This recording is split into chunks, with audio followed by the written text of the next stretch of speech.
Bienvenue dans cette plongée profonde et spirituelle dans le chapitre 3 de l'Évangile selon Matthieu.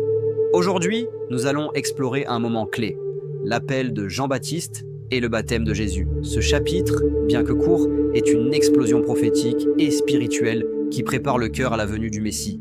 Si vous êtes prêt à recevoir ce que Dieu veut vous enseigner aujourd'hui, ouvrez grand votre cœur. Abonnez-vous dès maintenant pour marcher chaque jour dans la lumière de la parole et ne rien manquer de ce que Dieu veut déposer dans votre vie. Dans les versets 1 à 6, il est écrit « En ce temps-là, parut Jean-Baptiste prêchant dans le désert de Judée.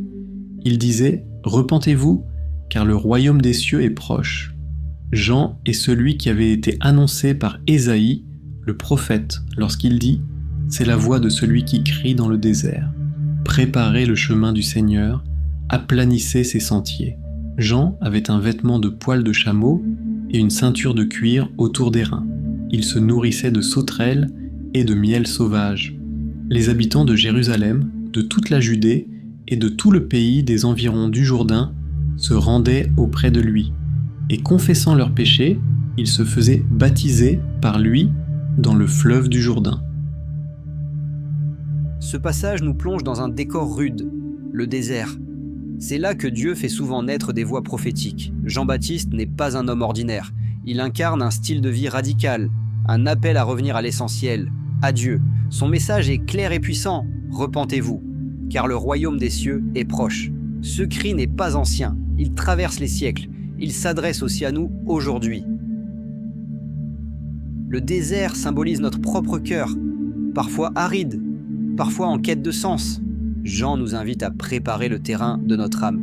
Il nous rappelle que le changement véritable commence par la repentance. Le baptême, ici, n'est pas un rituel vide, mais une confession publique du besoin de purification. Application.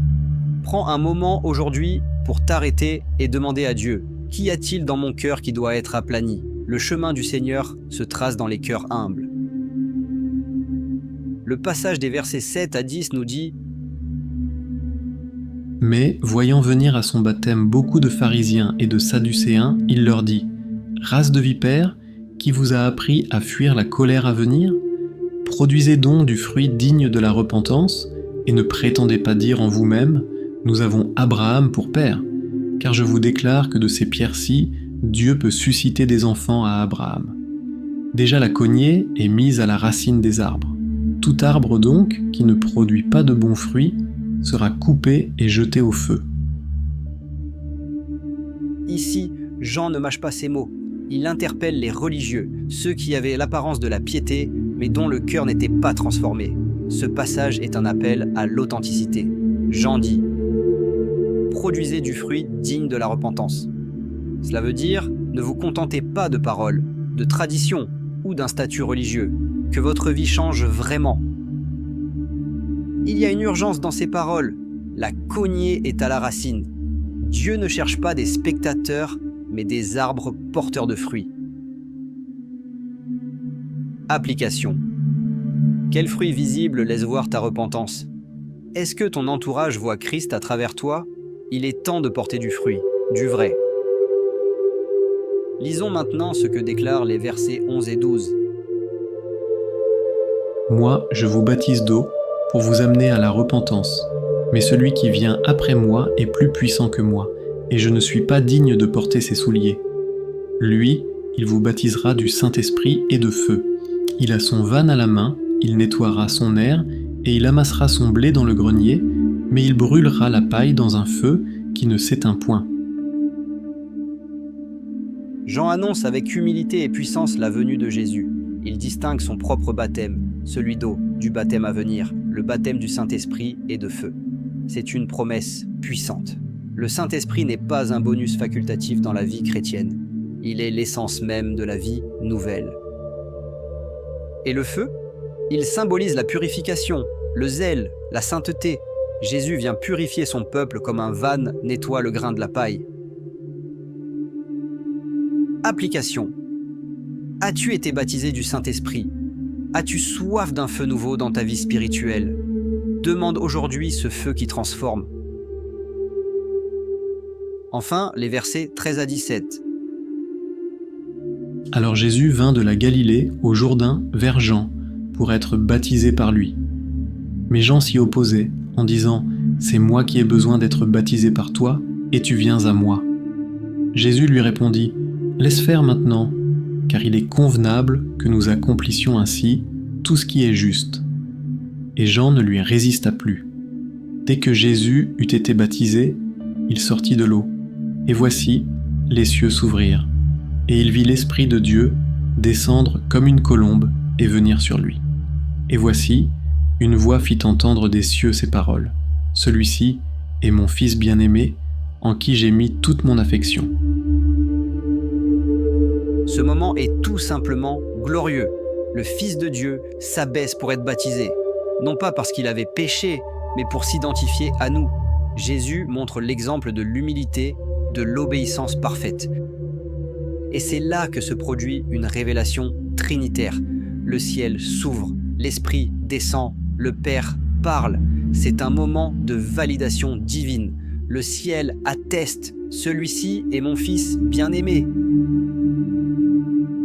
Application. Dieu veut aussi ouvrir le ciel sur ta vie. Il désire te dire, tu es mon fils, ma fille bien-aimée. Marcher dans la justice attire la faveur céleste. Retenons 3 versets clés de ce chapitre. Matthieu 3,2 « Repentez-vous, car le royaume des cieux est proche. » Matthieu 3,8 « Produisez donc du fruit digne de la repentance. » Matthieu 3,17 « Celui-ci est mon Fils bien-aimé, en qui j'ai mis toute mon affection. » En résumé, ce chapitre nous appelle à un cœur pur, une vie alignée et une relation restaurée avec Dieu. Il nous prépare à la rencontre avec le Christ. Il nous rappelle que l'authenticité précède la gloire et que l'obéissance attire le ciel. Prions ensemble. Seigneur notre Dieu, merci pour le cri prophétique de Jean-Baptiste. Merci pour cette voix qui continue de résonner dans notre désert intérieur. Nous te demandons aujourd'hui un cœur nouveau, un cœur qui se repent, qui s'humilie et qui produit du fruit digne de ton royaume. Baptise-nous du Saint-Esprit et de feu. Purifie nos pensées, nos choix, nos intentions, que nos familles soient bénies, que notre santé soit renouvelée, que notre travail porte du fruit, que notre foi soit affermie et que nos projets s'alignent à ta volonté. Ouvre les cieux sur notre vie. Parle à notre cœur, comme tu l'as fait pour ton Fils.